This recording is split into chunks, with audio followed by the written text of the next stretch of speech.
Good morning. The word for you today. Today is Thursday, April 25th, and our devotion today is titled, God Will Test You in Little Things. Our scripture passage today comes out of the book of Matthew, chapter 25, and we'll be starting in verse 14. And so this is after the parable of the 10 virgins, and Jesus says, "Again, it will be like a man going on a journey, who called his servants and entrusted his wealth to them. To one, he gave 5 bags of gold, to another 2 bags, and to another 1 bag, each according to his ability. Then he went on his journey. The man who had received 5 bags of gold went at once and put his money to work and gained 5 bags more. So also the one with 2 bags of gold gained 2 bags more. But the man who had received 1 bag went off, dug a hole in the ground, and hid his master's money. After a long time, the master of the servants returned and settled accounts with them. The man who had received 5 bags of gold brought the other 5. Master, he said, you entrusted me with 5 bags of gold. See, I have gained 5 more.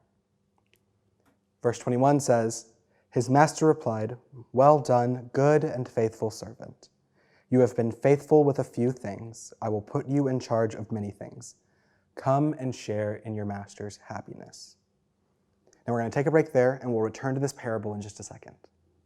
So this is the parable of 10 bags of coins. 8 bags of coins. Math is not my strong suit. There's a reason that I didn't major in it.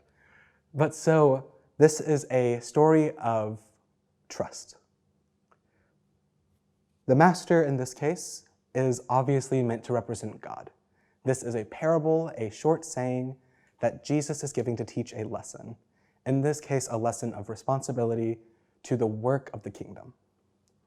Now, this was right after the parable of the 10 virgins, and I think that that's important.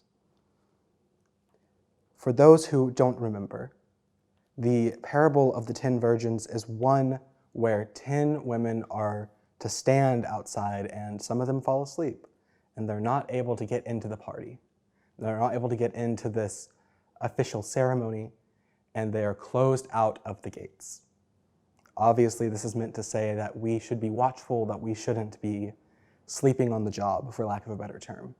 And so Jesus is continuing this by giving a second version of accounts, this time servants who have been loaned money. Now, back then, money was a really big deal. A servant could work his whole life and never amount to even a quarter of a fraction of what we today in America can get. The reason for this was because the system was rigged against them. To have money was meant that you had power, that you had social status, that you were in a position of authority. So for a master to be able to give 8 bags of coins to servants, to those who had to debase themselves to work for somebody else, that was a big deal. This man of overflowing riches gives, for a time, to people who have no right to have this money in this worldview. And he says, I trust you enough to bring me back profit. I trust you, keep it safe until I get back. And when he returns, 2 of the servants that had been given more bring back excess. They bring back and they say, see, we've grown this thing. The thing that you gave us, we have made it more. We have increased it.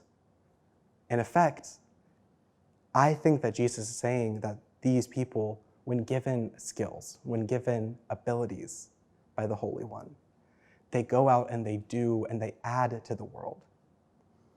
But if we skip down to verse 24, Jesus says that the man who had received 1 bag of gold came back and said, Master, I knew that you are a hard man, harvesting where you have not sown and gathered where you have not scattered seeds. So I was afraid. I went out and hid your gold in the ground. Here is what belongs to you. And the master replies, you wicked, lazy servant. So you knew that I harvest where I have not sown, and gather where I have not scattered seed. Well then, you should have put my money on deposit with the bankers, so that when I returned, I would have received it back with interest.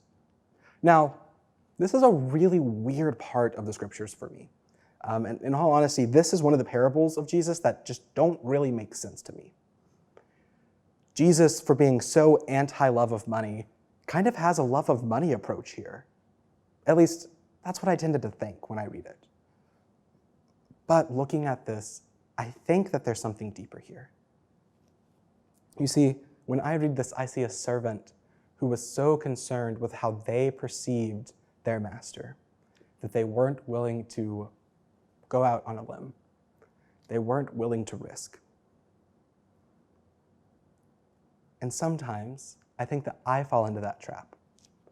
Sometimes I remember how great God is, and there's a lot to remember about it.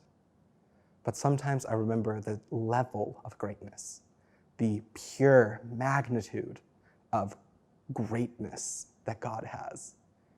And it kind of terrifies me. It makes me almost want to be small, to hide in a corner. And so when it comes to sharing what I've been able to share, when it comes to using talents I've been blessed with to do his work, sometimes I'm a little bit more afraid of messing up, and so I hold back. And I think that this is an admonition against this. I think this is Jesus saying that when my Father gives you gifts, when my Father gives you ability, when my Father tells you to go, do it out of respect and out of fear. Have more fear in disappointment than fear in failure. So what does that mean for us? Well, it can mean a lot of things, because unfortunately, the parables are not easy to decode. I can read the same one 7 days a week for an entire year, and I'll get 365 different answers. But today, at least, what I am hearing when I read this is that God is calling on us to make use of the small gifts he has given, to not be worried about failure, but instead to go out, to plant and to sow, so that he can better be glorified, that these small things may show big results. Have a nice day.